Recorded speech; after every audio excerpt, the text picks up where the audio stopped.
आवाज येतो साहेब? मनोज जरंगे बोलतोय. धाराशिवच्याच दौऱ्यावर आहे. तर इकडचे नुकसान भरपाईचं आपल्याला काय करायला लागेल साहेब? एक आदेश काढायला लागेल तुम्हाला की 100% जे शेतकऱ्यांनी नुकसान सांगितलंय ना तेच घ्यायचं.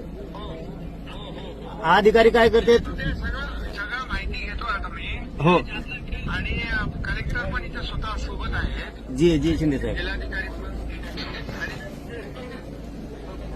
आता त्यांनी काय केलंय की आपण 100% नुकसान झालंय तर 60-70% द्यायचं. मग ते वाटलं होऊन जाईल कारण धान्य इतर खूप मोठं नुकसान झालेलं आहे. हो आम्ही सगळेजण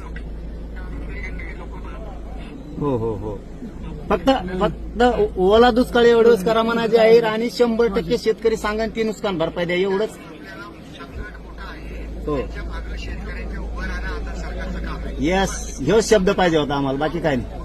जी ओके.